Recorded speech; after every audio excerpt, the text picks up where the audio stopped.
This is probably going to end up being a multi-part series, you know, because I love dating sims, and this is a dating, okay, it's loud, a dating sim that looks very interesting from the looks of it.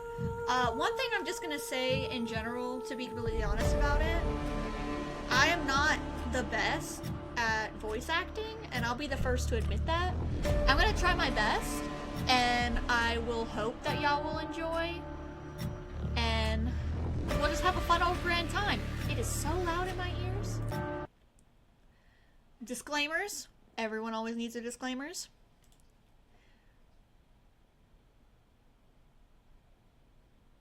Okay, I'll make sure to do that.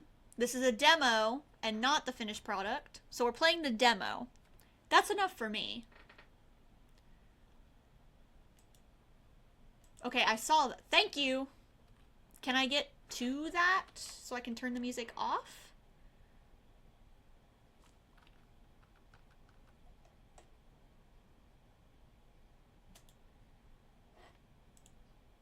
Content warning. It's intended for an older audience. Contains horror, graphic violence, strong language, alcohol, drug references, injury and dismemberment, giving creepypasta. If you accept the warning, let's get into this video, right? Your choices matter. Oh. Your decisions you make may result in unique dialogue, interactions, or even choices in red text, which contain exclusive content. Try playing through the demo more than once and choosing different options. You might even uncover a secret ending. And remember, there are no wrong choices, only interesting ones. Left click. Okay, rewind. Progress. Okay, that's why it kept going blank. Choose my name. There we go. Choose your pronouns. Oh, I keep pressing the wrong button. Let's go this. This world began to unravel long before you were born. Oh, wrong button. Oh, you mean... I apologize for my clicking sounds. It began with fog. Okay, first sentence of the whole thing and I'm already messing it up. It began with fogfall. Spectral mist bled from the seams where the reality war then split. And from that fog emerged monsters, inhuman beings with unnatural powers. Some possessed language and intellect. Others were mindless beasts, driven by little more than the desire to slaughter. As cities fell and unrest spread, humans united in their fear while monsters thrived in the chaos. And then there's you.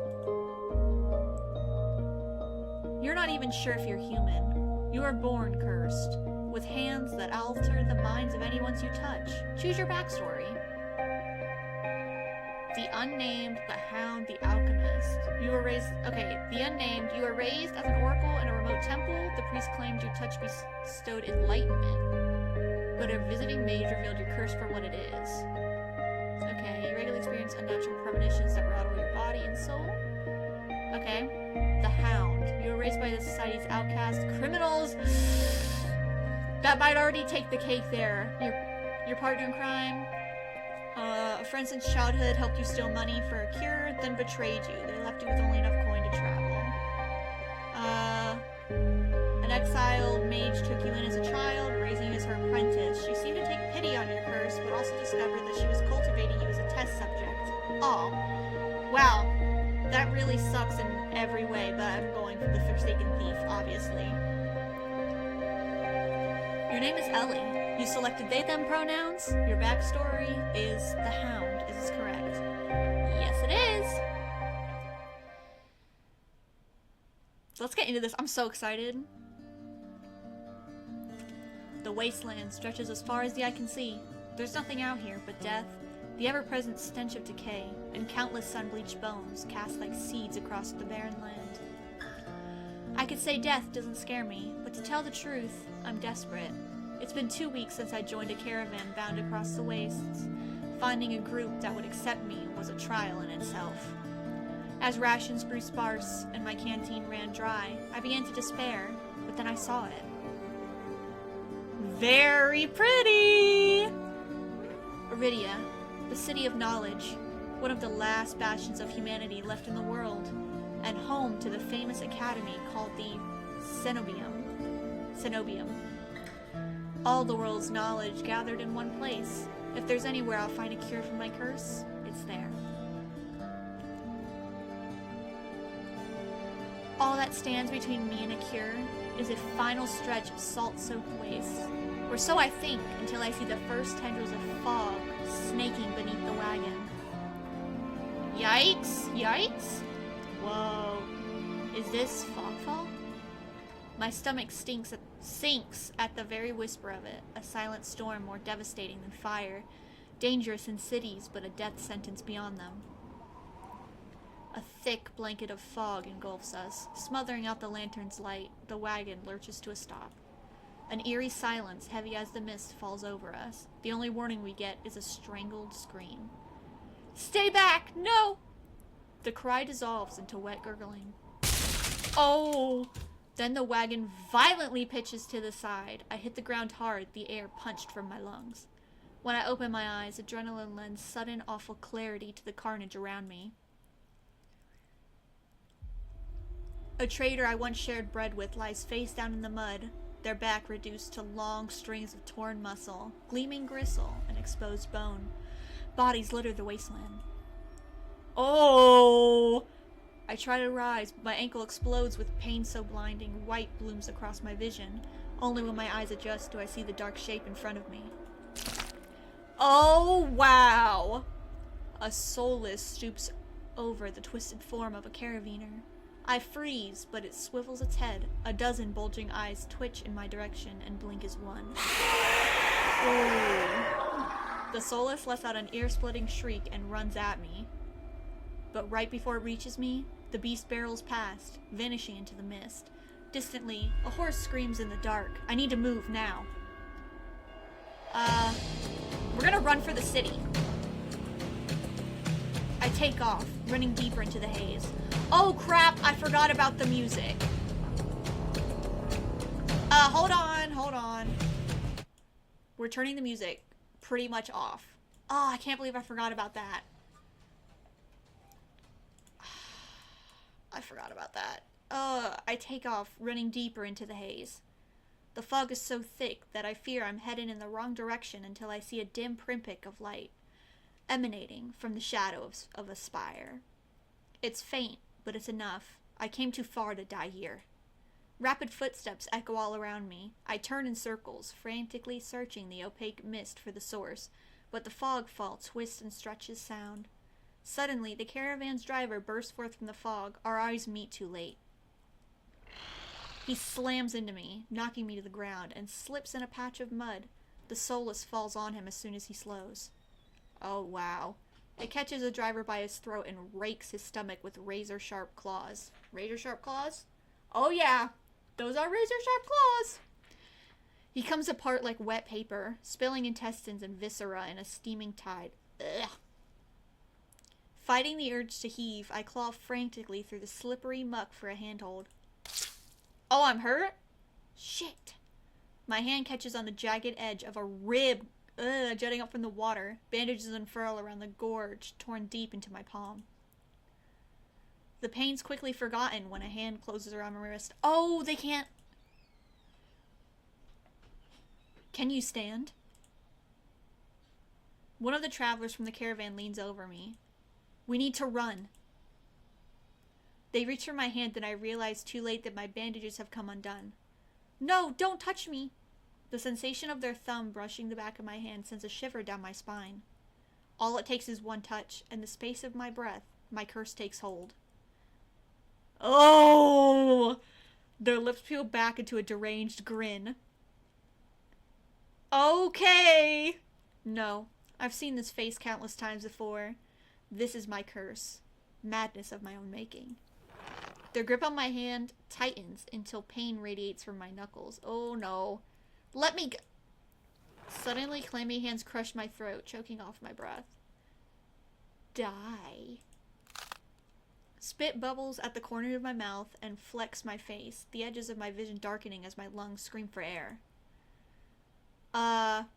Well, I can't breathe, so screaming wouldn't help, so I'm going to fight them off. My nails gorge deep into the traveler's wrist, but no matter how much blood I draw, they don't flinch. The more I struggle, the tighter the grip grows. My pulse hammers in my ears, slowing with each thudding beat. This can't be happening. I'm going to die, and not because of the fog fall or the soulless, but because of my own curse. Tears sting my eyes. No, not here, not like this. The hands drop from my neck, leaving me wheezing for air. My lungs burn with each ragged cough. My vision clears and the traveler's face takes shape, hovering inches from mine, lips still split in that macabre smile, even as blood seeps between their teeth. They give one last shuddering breath, then slump over, the claws hooked through their stomach. Oh! The soulless shoves the body aside, and the glowing eyes, studying its leathery skin thin as though grinning. There's a flash of claws. Red spills across my vision.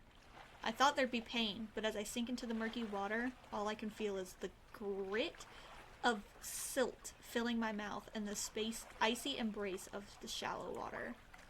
Distantly, I notice an arm resting among the outcrop of reeds. Mine neatly severed at the elbow. It should have taken both arms. Without them, maybe I could have survived. Maybe I could have had a home. Instead, I'll die cold, alone, and face down in a desolate wasteland. Ooh! A fitting end for a monstrosity like me. Well, that was a fast game. GG, guys! If this is death, it's not as bad as I feared. The cold is gone, as is the choking stench of bog water. I could drift forever, cocoon in oblivion, until all thought and sensation vanished. No curse, nobody howling at me in madness and terror. Nothing at all. The thought has a terrible appeal to it. But the next moment, I take a reflexive breath. Air pours into my lungs. Then again, out again in a ragged grasp. Okay. Come on. Reading mode on. Ugh. Feeling comes flooding back. Warm cloth on my bare skin. A firm surface underneath me. A strange tang of sulfur in the air. Do not be afraid. Do not be afraid? Hello. I twist my head towards the voice. Tears flood my bleary vision at the bright glow of lamplight. Try not to move. The voice is calm, steady, and commanding, but more importantly, it's a stranger's voice. One thought cuts through my mental fog. I have no idea who this is, and I'm completely at their mercy. Stay away from me. My words come out in little more than a creaky whisper. I clamp my mouth shut, hating how weak and helpless I sound. Well, I was almost choked to death, so... No. No! Who the hell is this? Let's just stay back down, okay? I let myself slump back against the thin pillow, wincing when the motion jolts my head. Ah, a cooperative patient. Thank you. Don't stop! The words swim in one ear and out the other without much comprehension. I pull up the sheet higher, wiping my eyes until my vision clears. Let's get a good look at this man. Wow. Wow. Rocking the long hair. Love the eyes. Outfit's kinda whack, kinda crazy. Love the thing going on with the hands. A stranger towers over my prone form. Warm light reflects off his pristine medical coat. You call that medical? I call that lab scientist. I instinctively shrink back, and that's when I notice that I'm completely naked, except for a thin linen sheet. Naked, lying on a low cot, with a pair of sharp golden eyes watching my every move. The man's glaze flickers to my exposed, unbandaged hands. I plunge my hands under the sheet to hide them from sight. Though it's too late, he must have noticed what they look like. I mean, I'm sure he was paying attention, considering you're naked. Strange, cursed, inhuman. I brace myself for his inevitable suspicion and disgust, but his expression doesn't even flicker from that courteous smile. Bro, this doesn't look courteous. This looks smug. He just watches in placid silence as I struggle to make sense of my surroundings. Where am I? Who are you? Be calm. You are safe here. Whoever this is, he clearly has no idea who or what I am. I've never been safe anywhere with anyone. The only people I ever trusted betray me for a fat purse of coin. I scowl, pulling the sheet protectively around myself. Where are my clothes? The man's golden eyes narrow slightly. A sharp sigh rustles the papers in his hands. I see you are not to be dissuaded. Your clothes were torn to shreds when I found you, but I procured replacements. Did you now? Can I see? Oh, wow. With a soft creak, he stands from his chair, giving me a better view of my surroundings. It's giving you're about to be experimented on. I seem to be in some sort of medical clinic. Bottles of silvery alchemical concoctions line the counters in neat rows. The air makes my nose twitch. A faint whiff of smoke and something distinctly metallic that I can't quite place. Is it blood?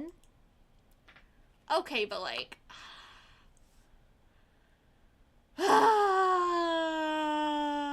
no words. The doctor produces a large, dense bundle of cloth, which he sets at the foot of my cot. Okay. He's easily a head taller than most, and I have to crane my neck to look at him, so he's tall. Could you step out? Thank you. I should be polite if I can, especially since I don't know who this is, what he can do, or what he wants with me. Thank you. You are welcome. I will leave you to get dressed. Polite man. With a curt nod, he leaves through a narrow door. He has very long hair. I hear a soft click as the lock turns behind him. I count to 3 in the sudden silence. When I don't hear any more footsteps, I reach for the bundle of clothes. An itch at my elbow stops me short. I reach down absently to rub at it. Then a freeze with my finger meets a neat line of stitches. Didn't I lose my arm? I know what I saw. That beast took my arm clean off.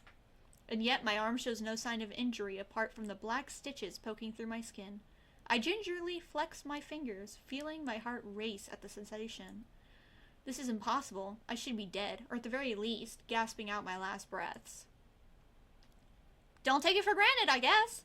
I squeeze my eyes shut, waiting for the pleasant dream to unravel, to wake up bleeding out in the swamp. But nothing happens. The seconds tick by, and my arm remains resolutely healed, my surroundings pristine and quiet.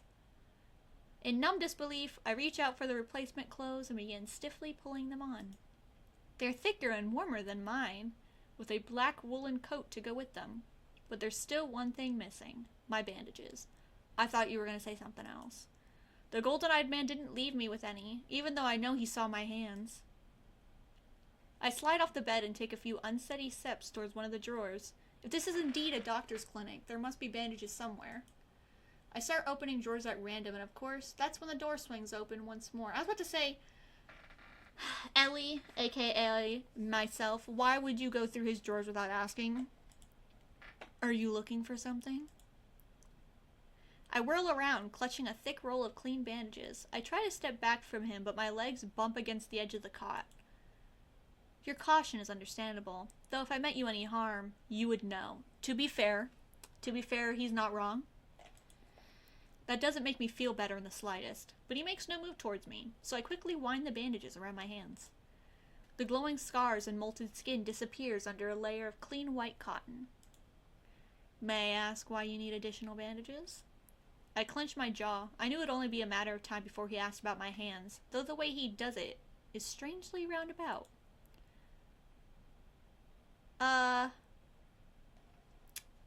Let's just say nothing. There's no answer I could give without raising unwelcome suspicion, so I just shake my head and finish tying the bandages in silence. I can only help if you tell me what ails you. An involuntary snort of laughter escapes me. Where would I even begin? Would he even believe me if I told him? No, best to keep my curse to myself for now, and learn more about him first. Who are you? You may call me Kuras. Hello, Kuras. And where exactly am I? Aridia, which I assume was your caravan's destination. I can think of nowhere else for a group of travelers to grow. Aridia, so I made it to the City of Knowledge after all. I should feel relieved, but all I can manage is a vague sense of increasing unease. How did I end up here? I brought you to my clinic, of course. You're the only survivor from the caravan, barely clinging to life. You needed immediate treatment. Which you provided? Yes. He says it so simply, as if I'm a small child and he's explaining basic addition to me. I frown and flex the fingers on my recently healed arm. Aside from being a bit stiff, it feels fine. Thoroughly attached to me. You're saying that you stitched my arm back on. Pardon? A soulless attacked the caravan. It ripped everyone to shreds. It tore my arm clean off.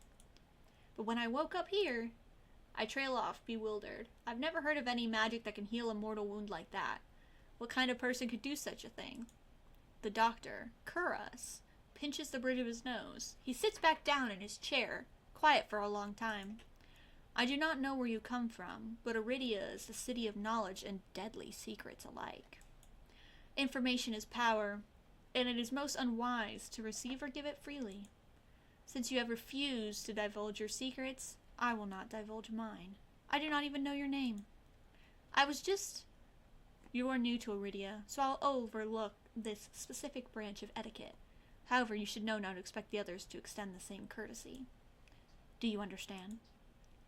Okay, so to get information, you have to give information. So fair exchange.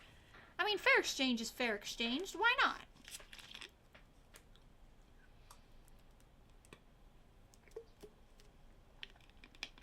Fair is fair. He pointedly looked at my freshly bandaged hands. Loath though I am to admit he has a point, I'm also a complete stranger to him, and if he's telling the truth, he saved my life. I take a deep, steadying breath. This time when I speak, I sound a bit more like myself. Ellie. My name is Ellie. It is a pleasure to meet you, Ellie. There's a little more warmth in his smile, his polite demeanor back in an instant. Thank you for saving me. Thank you for saving my life. I chant a smile in return. Even if he won't explain how he did the impossible, there's no doubt in my mind that I'd be dead if not for Kuras. Think nothing of it. I'm not sure if he's just being excessively courteous, but his words only raise more urgent questions. That I have to ask, why did you save me? You don't know me. The question seems to startle Kuras. Oh my gosh, his eyes are beautiful. They are beautiful. Ignore that I just knocked my whole mic setup over. That didn't happen. I could hardly leave you to die in the wastes. Assisting those in need is the very essence of a doctor's duty. Starting to sound like Chopper from One Piece. I've never met a doctor who was also handed out free clothes. My fingers find the edge of the cloak. There is a subtle but delicately embroidered pattern around the hem. I try not to think about what kind of price Kuras might ask for such well-made clothes. Oh, what did I do? I didn't mean to do that. I'm trying to adjust everything, because this chair makes my back hurt. No, I suppose not. Forgive my presumption. I rarely come across so fascinating a patient. I blink. What did he just say? I simply meant that few would cling to life so resolutely, or brave such a perilous journey to Aridia. I could not help being curious about you, Ellie. His voice dips to a soft murmur, and he abruptly looks away from me. You're pretty curious yourself! Am I? Well, I haven't forgotten about my arm. I wiggle my intact fingers at him. Clearly not. But you haven't asked me for any payment either. I require none from you. Travelers do not have any abundance of coin, and it would be unethical to leave you destitute in a strange place. I fall silent, unsure what to say. Nobody would help a horror like me for free. There has to be some kind of catch or trick, right? A loud knocking at the front door stops our conversation cold and spares me from having to say anything else. Duty calls. Unfortunately, you are not my only patient today. The knocking grows more insistent, and Kuros lets a tired sigh. Please wait your turn. Though he says it quietly, the clamor on the other side of the door abruptly stops. Do you need anything before you leave, Ellie? Oh. Between the soulless attack and my miraculous survival, I've almost forgotten why I came to Iridia in the first place. I need directions to the Cenobium. The Cenobium. The look on his face is downright chilling. He pauses, choosing his words with cold deliberation when he speaks again. Whatever you seek, it is very unlikely you will find it there. The Cenobium's gates open for precious few visitors. Even if they did, you would not like what you found inside. My heart sinks. Is he saying that I came all this way for nothing? Risk life and limb for nothing? No, that can't be. I've only just arrived, and Iridia is the largest city still standing. There has to be a cure for me here. Then if not the Cenobium, where would you suggest? Do you know anyone else in Iridia? I shake my head. Then I suggest a local guide. Head to the West Wick and ask for Leander. Excuse me, the wet what? The Wet Wick. He sounds deeply unamused. Follow the postings advertising Leander's bloodhounds. They're difficult to miss. When you meet Leander, tell him I sent you. Ooh, I'm excited. This isn't much to go on, but Curious points toward the clinic's back door. You'll be safe so long as you do not draw attention to yourself. That's easier said than done. I've always been a magnet for the worst type of attention. If you require my assistance, you may return whenever you wish. Though he's smiling, there's a note of finality in his voice. Resigned to my dismissal, I slip out the back door. Dang, this place is nice. Ambience isn't copyright, right? I'm not gonna get copyrighted for bird noises. Is that a thing? I hope not. I found myself standing in a narrow and rather gloomy alley. I pulled a new cloak up over my nose, stepping over the contents of chamber pots that have been emptied into the street. Gross. Something weighs heavily inside one of my cloak's pockets. My coin purse! I have a coin purse? Everything is still inside. Every last coin I scraped together for the journey to Iridia. It doesn't even look like it was opened. There were so few coins to begin with, they probably weren't worth stealing. I glanced back at the clinic's closed door. Curious didn't take any payment. He didn't even ask for a future favor. But he also said that in Iridia, secrets are power. Does he expect me to give up mine at some point? That's not exactly a comforting thought. Still, no matter why he did it, Curious gave me a second chance and a lead on where I might find help. Alright. I'd better get going before he changes his mind. I squeeze out of the alley and into the crowded main street. The line outside Curious's clinic stretched down to the road already. Two thin peddlers queue alongside weathered elders. If any place is in desperate need of a free clinic, it's this one. The cobblestones are treacherously rough under my feet, deep grooves worn between them by regular flooding and decades of hard use. I knew Iridia was a river city, but I didn't expect it to look so eroded. The buildings are tired and dilapidated, all crammed together in narrow streets. A child darts by, clutching something greasy wrapped in paper. The smell of fried food drifts over me. My stomach gives a faint gurgle. This morning's catch, fried up hot and fresh. Not too many eyeballs today. That sounds disgusting, but I'm starving, so I duck my head under the stall's grubby awning. A large fish leers up at me, its three bulging eyes still visible through the thick layer of crispy batter. The vendor gives me a gap-toothed grin. What's the cheapest thing you've got? The vendor points at a metal basket of what looks like long strips of savory fried dough. Fresh long lads, 3 copper apiece, don't burn your mouth. I take the coins out, counting them gingerly. At this rate, I might not even be able to afford dinner. Reluctantly, I drop the payment on the counter and take my meal. Okay. 2 streets later, I pass under a wrought iron archway adorned with dangling garlands of red and pink lilies. Really? I don't see that. The buildings in this quarter are a dizzy riot of color, painted walls and tinted glass everywhere I look. Sheer red and pink curtains flutter in open doorways. Musical voices call out in violin. I almost said invitingly. Incense mingles with the pungent scent of flowers, barely covering the salt and musk of warm bodies. This must be Iridia's entertainment district. Oh my gosh, the red light district? I'm polishing off my food and dusting the crumbs from my hands when I spot a poster. It features the silhouette of a smiling man wearing a single dagger-like earring and the word Bloodhounds printed above his head, a motto. As above, so below, circles the artwork. If Leander is the leader of the Bloodhounds, then the face printed on the poster is likely his.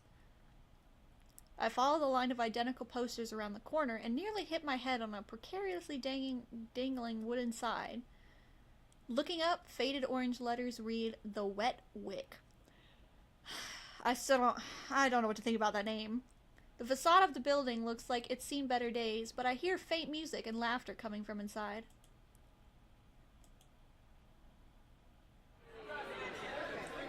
Oh, it looked nice in here. The inside of the bar is a far cry from the abandoned exterior.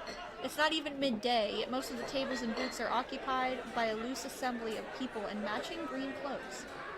There's a lot you can tell about a city by its dives. This one seems ordinary enough, even if the uniforms are unusual. A cursory glance doesn't turn up anyone with a dagger-shaped earring.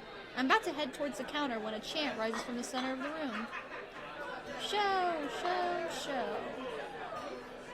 The remaining green cloaks abandon the bar and their booths to rush for the center of the room in a sudden torrent.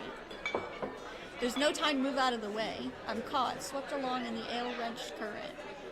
Hey! Rhythmic chanting drowns out my voice. I thrash, throwing out my elbows as the press of bodies grow heavier. My hip knocks into the table. I grip it, holding on tight to steady myself. But the crowd is stilled. The chanting stopped. Man, hitting hip first into a table hurts so bad. A pair of gilded boots trying to book. Is this Leander? No. Seriously, you dogs? Again?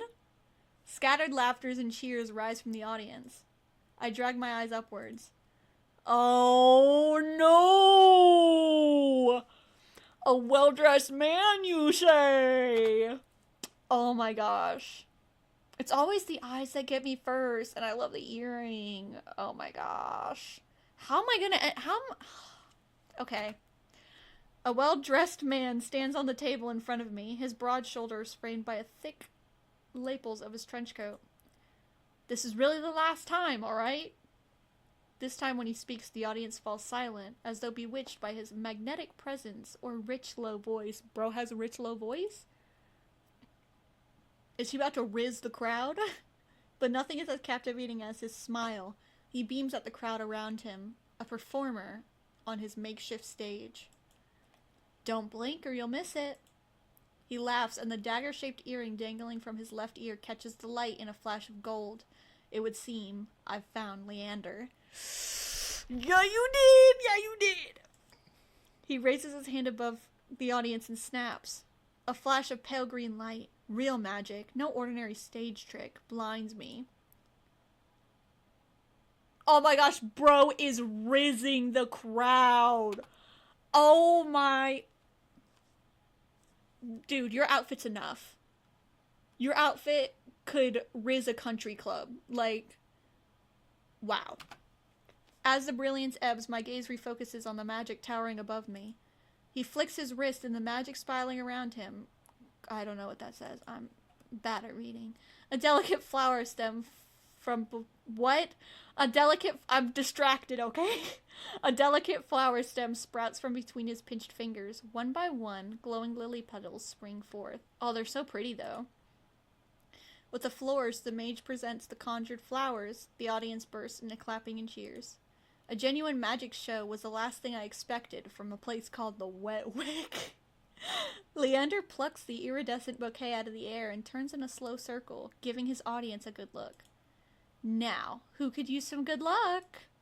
Eager onlookers scoot closer to the table. Some reach for the lilies, while others whistle and call Leander's name. But his cool green eyes slide over them, locking on me instead. How about you?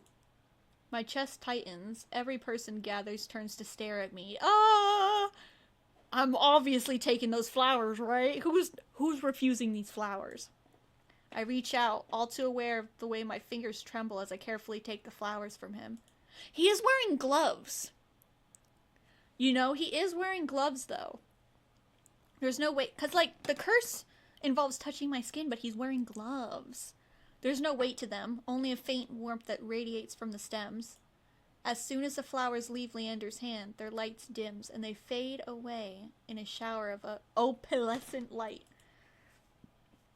To my surprise, Leander laughs under his breath. That's the problem with flowers. They don't last long, but they leave an impression, right? You're right, they do! He grins at me, and I find myself smiling back.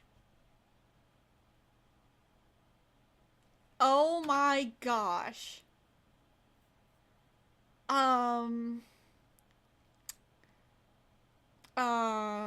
Okay.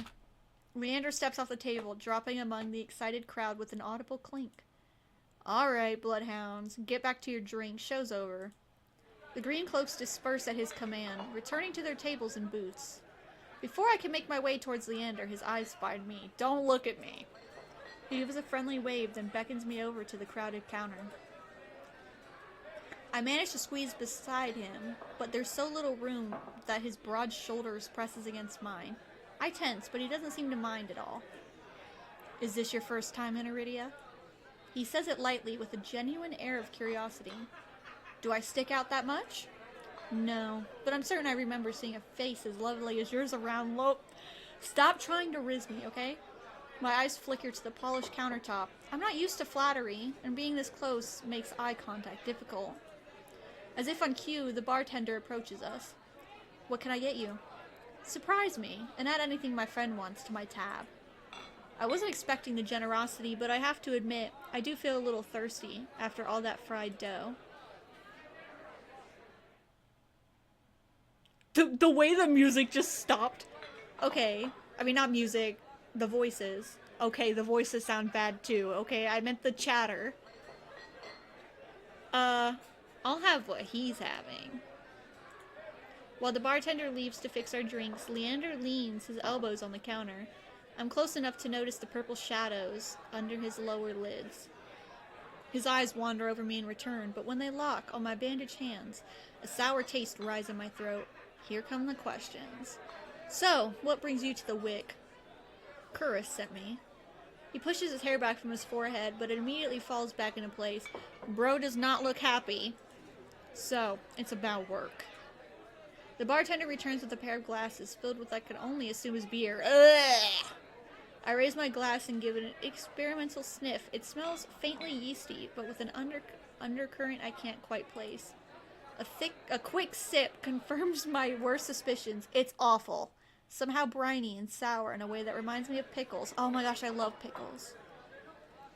But any thought of complaining dies the moment I look up and see Leander taking a swig from his glass. He lets out a satisfied breath. How can I be of assistance? I need to get to the cenobium. As soon as the word cenobium leaves my mouth, the entire bar falls silent. Okay, guys. Okay, I'm sorry. Bloodhounds twist around in their seats to gawk openly. Finally, an especially drunk one speaks up. The hell are you bringing up the cenobium in here? Throw him out. This is bloodhound territory. Oh, I didn't mean to do that. Vitriol catches me off guard. From the angry looks thrown my way, it's clear I've broken some unspoken rule just by mentioning the cenobium.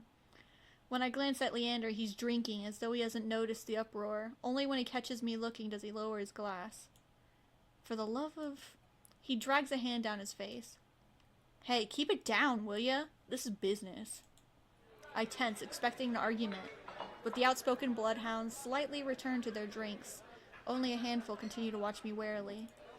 Sorry about them. The cenobium's a bit of a touchy subject in these parts. Mix in enough drinks and, well, you saw. How about we continue this outside?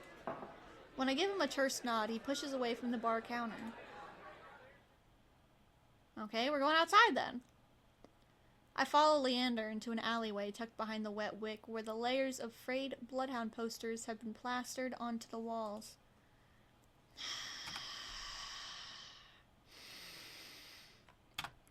Seeing them side by side, the resemblance between Leander and his likeness on the poster is impressive.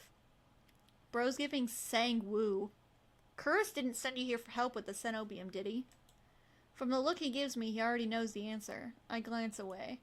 No, he didn't. He suggested I find an alternative. Yet here you are, asking about them anyway. What do you need the cenobium for? I don't want to tell him about my curse. The less people who know about my capabilities, the better. Thankfully, Leander takes my reluctant silence as an answer. Well, I see you're already aware of this city's currency. Information worth its weight in gold in here. Curse told you the truth. The cenobium's dangerous. Get on their bad side and they'll imprison you if you're lucky, or torture you if you're not. But the cenobium's supposed to be a place of learning, a sanctuary. The cenobium has always been heralded as the last bastion of human knowledge, a shining beacon of hope in a world steeped in nightmares. If any place held answers, it would be the cenobium. That's why I came here. That's what they want you to think. But things that seem too good to be true are often just that. Such a simple statement, and yet it leaves me reeling. If it's true, if I staked everything on a lie, then what now? Leander clears his throat. But as I always say, there's solutions to every problem and alternatives to every solution. Okay. He claps his hand and turns to me with a brilliant smile. That smile is brilliant!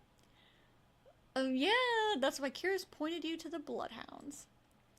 Let us help you. Whether it's hunting soulless, finding people, or recovering stolen valuables, we can do it all. And free of charge. I'm shaking my head before he's even finished his practiced speech. My patience is wearing dangerously thin. Listen, I appreciate the offer, but my problem can't be solved by a group of good Samaritans. To my Charon, Leander nods slowly. Then your problem must be fairly serious, and if the cenobium's your first choice, you're searching for a magical solution, aren't you? When my eyes widen, he nods along, as though he suspected all along. I'd be happy to help you out, that is, if you tell me what ails you. Oh, Leander might not work for the cenobium, but he is a mage, and a powerful one. At that, if his demonstration earlier was any indication, I'm silent, plagued by my indecision. I don't know if I can trust him, but it's not like I have any alternatives. I hate to admit it, but this could be my only path forward. My confession comes out in a pained whisper. I'm cursed. Cursed? Oh, now, I'm very curious. What kind of cursed? Something ancestral or more recent? He looks me up and down, taking my face, my eyes, and finally my hands. It's your hands, isn't it?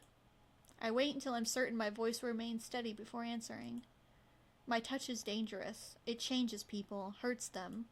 Before I've even finished, Leander begins taking his gloves off. He tugs his left hand free and flexes his fingers. Let's see it.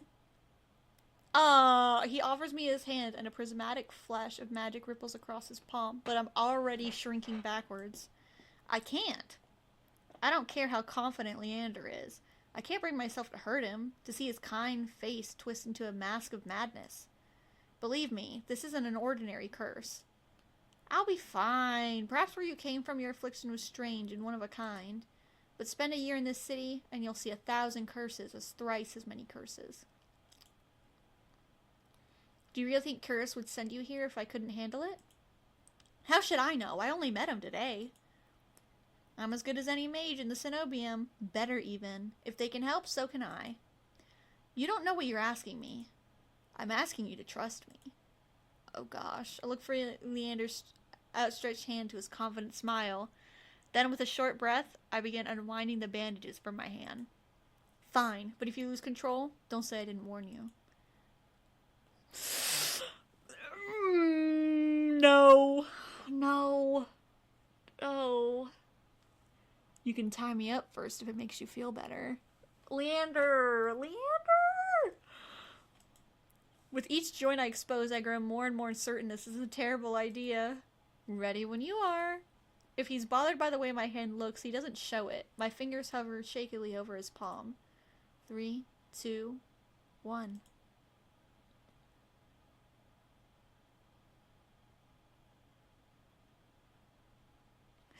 I don't know what to do here.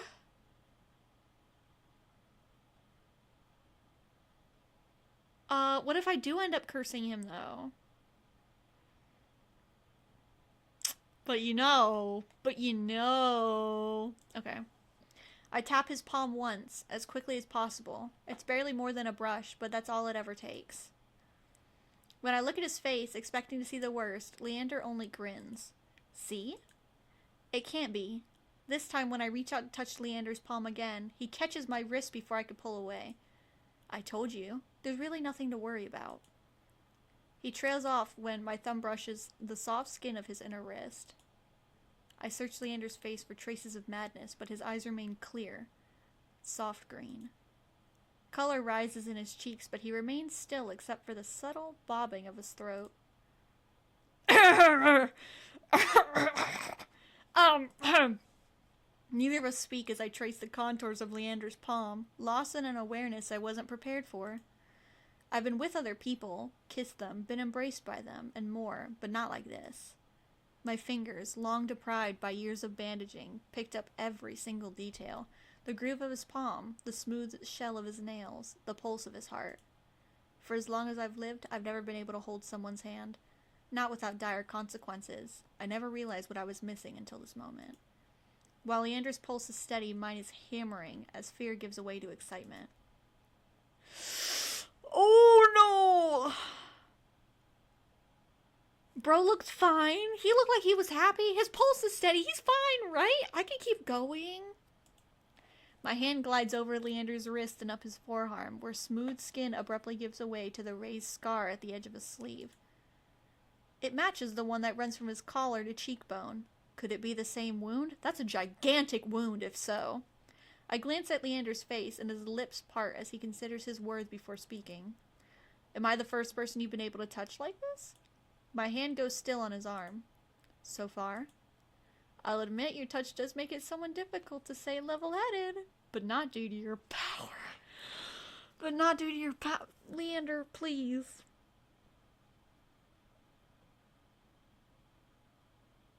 Okay. He takes my hand. His soft green eyes flicker to mine before it turns to inspect the golden fissures crisscrossing my knuckles. Look, we match. Why is that so cute, though? Oh! He points at the golden pin on his coat collar, and I give him a small smile. I draw my hand back and take a steadying breath. My head feels as though it's stuffed with cotton. Habit alone guides me through the motions of rewrapping my hand, although my fingers tremble too much for the bandages to lie flat. I can't believe that worked.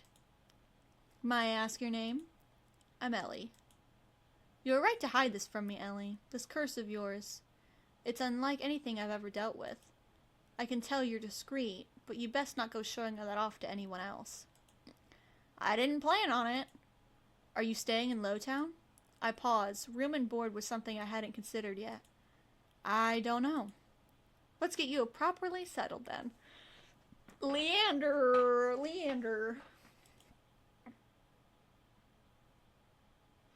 The Wetwick is noticeably quieter. Without their leader, most of the bloodhounds have dispersed, or in few cases, fallen asleep beside their drinks. Got any rooms left, or did my lot grab them all to sleep it off? The bartender, who I now realize doubles as an innkeeper, slides a key onto the counter. You know I always keep the corner room open for your escapades. Leander laughs, sounds slightly strained. I've always appreciated, but you're mistaken. This is just for my friend, Ellie. Sure. Stay as long as you like. You two have fun. Escapades, huh? Leander clears his throat, then holds the key out to me. But I hesitate. My coin purse barely holds enough for a day's worth of meals, let alone a room. How much do I owe you? Nothing. Bloodhound rates.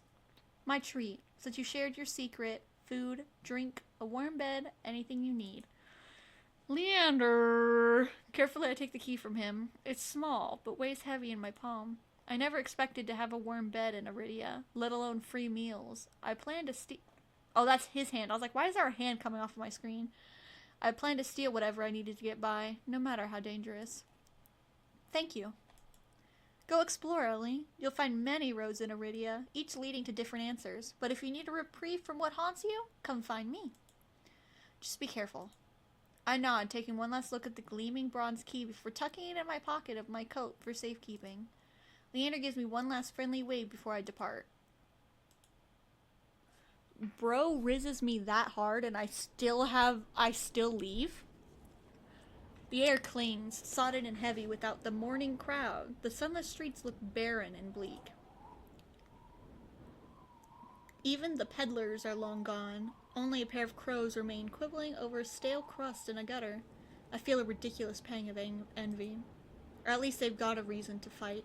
I've never felt so lost. Curious and Leander both made it clear that the Cenobium can't be trusted, but I came so far, endured so much. I need to see the Cenobium for myself, if only to satisfy my curiosity. I should have asked someone at the bar for directions before leaving. Oh yeah, because that went so well when you mentioned it last time. Why is it dark now? I'm about to turn back when a shadow passes over me. A cloud, I think, until a puff of hot breath tickles the back of my neck. Excuse me? The shadow runs down the street in rivets. Formless dark spreads like ink into blotted shapes. Claws stretch. A muzzle splits open to reveal long, jagged teeth. A growl rumbles so long and deep I could feel it. I want to run, to scream, but I feel trapped, as though the slightest movement or a single breath will snap its jaws around me shut. No, I won't let it end like this. If I'm going to die, I want to see what's got me first. I steel myself, then turn. The shadow vanishes, as quickly as it came. I'm left standing in the middle of the street, alone except for a figure reclining in the shade of a nearby stoop. It was you, wasn't it? It was you, wasn't it?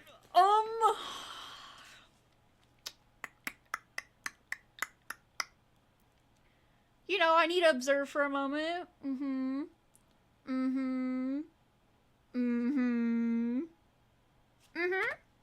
A monster. That much was... A monster? Calm down, okay? Bro looks like a lost dog. A monster. That much was clear from a glance. One that could nearly be mistaken for human if it were not for the tufted ears, the tail curl around its ankle. You have a long tail. Or the dust pink eyes with pupils that sharpen like needles when they fall on me. Our eyes meet and the monster uncrosses its long legs. His hair gleams a shade of red that reminds me of suddenly of blood, where it curls around his collared throat. Collared throat, you say? Jumpy, aren't you? His tone is so light and carefree that I glance over my shoulder to make sure he's speaking to me. Oh, I love their eyes. Their eyes are so nice. When I look back, the stranger props his chin on his knuckles and regards me with inscrutable little smile. Didn't you see that shadow just now? It's massive. Moved like a beast. Okay, Ellie, please. Claws. Muzzle. Teeth. It's obviously this guy right here. Even as I speak, I'm aware of how ridiculous I must sound, but the stranger's smile doesn't falter. The only beasts I've seen are the Wick's drooling regulars, though this did catch my eye. Bro took my key?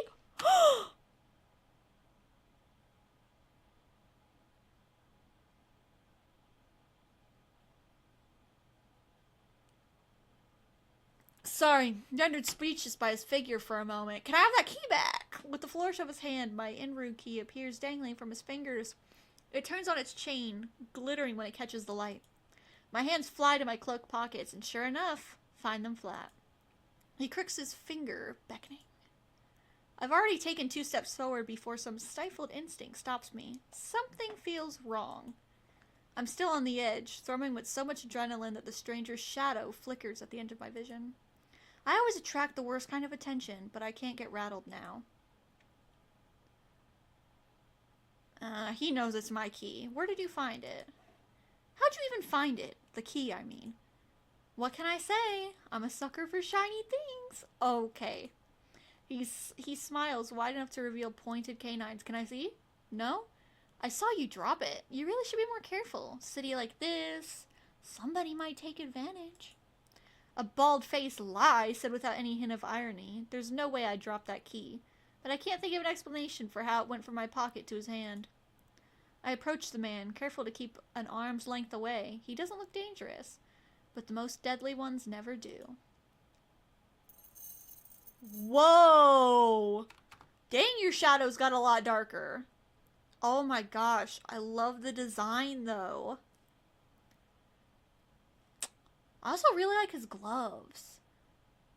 And his chains. And his collar. And his outfit. Okay. On with the story. The stranger's chain softly clinks with the tilt of his head and his ears flick. No, it does not. To be quite honest, this chain looks so tight, there's no way. Keeping your distance? Until I figure out how you managed to rob me, I am. You think I stole your dinky little key from all the way over here? I know you did. He gives an exaggerated sigh. I'm good with my hands, but not that good. Do I look like a common thief to you? Yeah. He's got me there. What do you mean he's got you there? Bro does look like a thief. The sheer fabric of his sleeves alone would be too expensive for most street thieves. Hell, his shoes look like they cost more than I've spent traveling here. I don't know, I can't see his shoes. And then there's a shop behind him. No matter the city, parted pink curtains only ever mean one thing. I'm not looking to buy, and I doubt I could afford your services anyway. Lucky for you, I don't charge. Is this a place full of free? The man runs the tip of his tongue over his fang, and for the first time since I stepped into that shadow, I feel something other than dread. My face grows hot. That's not what I meant! I'm flattered, really. Were sex my trade, I might make an exception for you. How about half off for a... No. Or you could just hand over my key, please. Ask nicely and I'm... Just throw it here. So some spindly little street urchin can snatch it and run? He raises my key and tilts his head so he could watch it dangle back and forth. I suppose I could just claim your room for myself. Not that I'd be caught dead slumming with the Wick and the rest of those slack-jawed imbeciles. You're obviously not from around here, so tell me, traveler, what misfortune brought you to this wretched place? His voice practically drips with desertion. I'm not telling you anything. I mean, I'll tell you anything you want to know. What could possibly draw you to this dreary little pig pen, I wonder? He listlessly watches the arc of my keys swing around his finger. The weather's shit, the food's dreck, and there's entirely too many monsters for a human to feel safe. Unless... Dagger-sharp eyes flick towards me. They gleam with amusement. Unless you're just dying to consort with monsters. Listen, okay? No, that's not what's happening.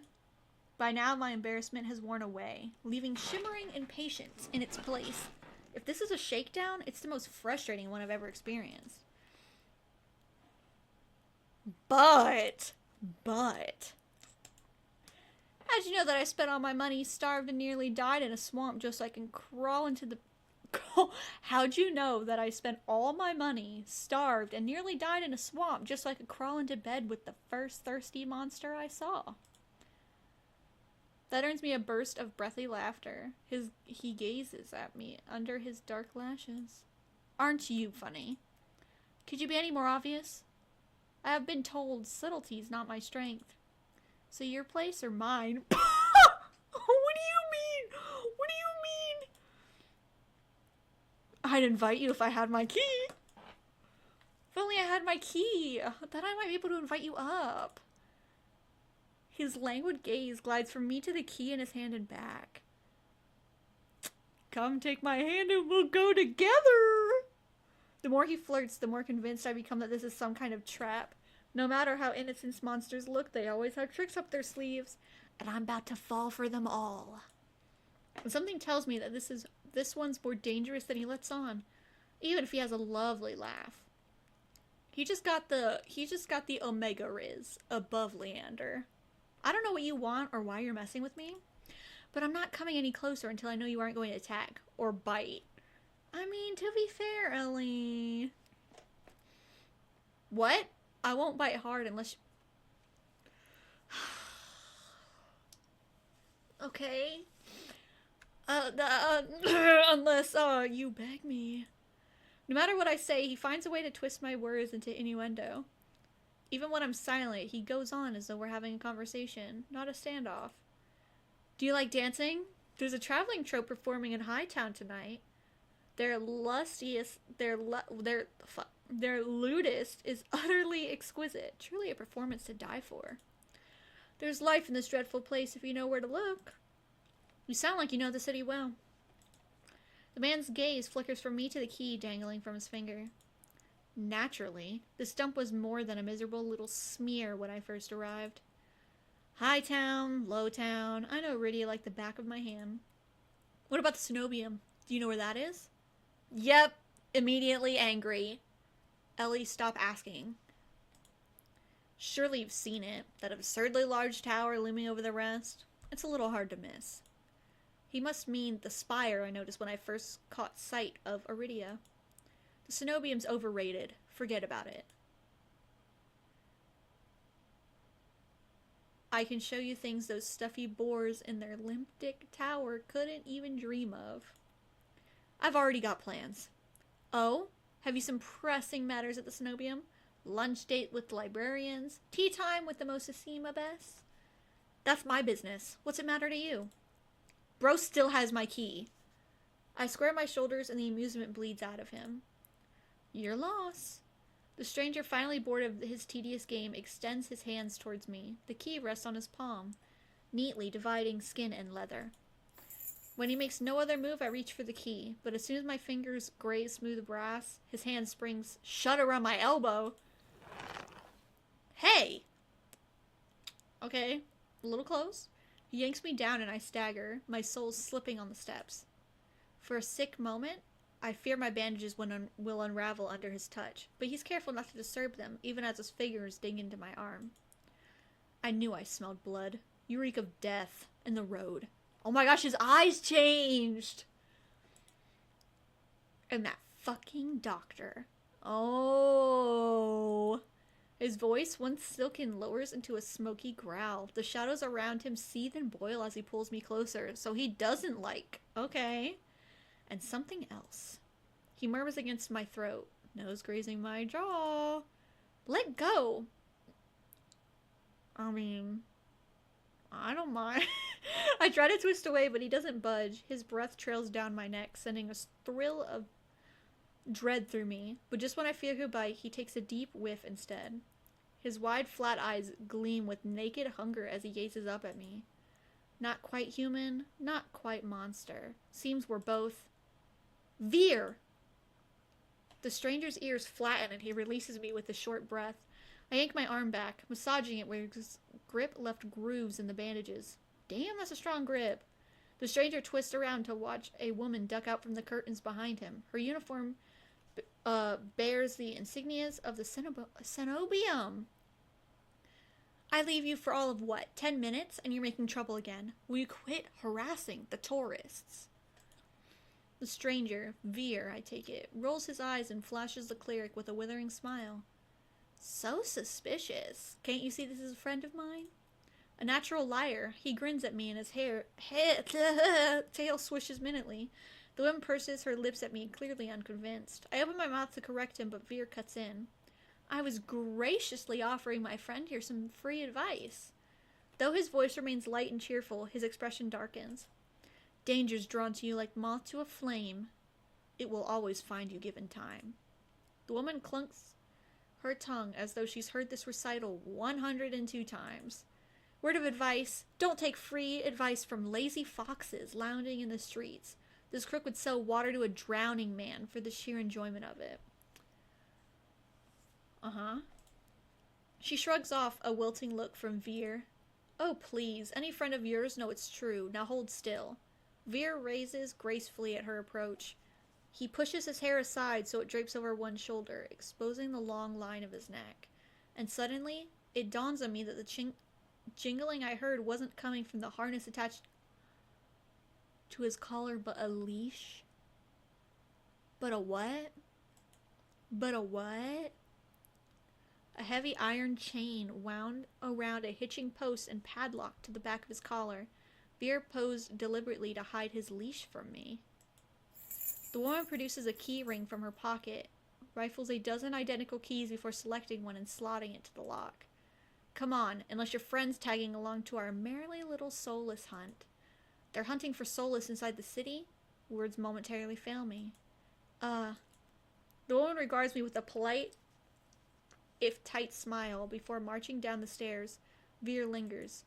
He stretches his arms over his head with a yawn, and I try not to stare at the way his stomach flattens when he arches his back. Your little secret's safe with me. Try not to get yourself killed, Veer hops off the stoop and bounds after the woman. His tail sways merrily, as though he hadn't just lied and threatened me. Did you try that thing I mentioned? The Lavovian knot? The one where you take 3 fingers and actually don't tell me, knowing it's disgusting. Veer's airy laugh echoes down the street. It's only after he and the cleric have vanished from sight that I realize I'm missing. He took my key! Wait! Reflexively, I shove my hands in my pocket and find it, the room key. Okay, I was about to flip out. I raise the key from my pocket and smooth my thumb over its teeth as I try to recall a touch, a tell, or any hint of Veer's sleight of hand, but I can't figure out how he did it. All I know for certain is that the Cenobium saw fit to leash him, a fate I could share, if that's what his vague warning meant. I let my eyes drift skyward past the lanterns gently swaying in the breeze to see the Cenobium faintly visible through the haze. Just one glimpse is all I need, then I can put this all behind me. Oh. Alright. Perfect place to end this first video. If you enjoyed it, please like and subscribe. Follow the Twitch, follow the YouTube. And I'll see you next time.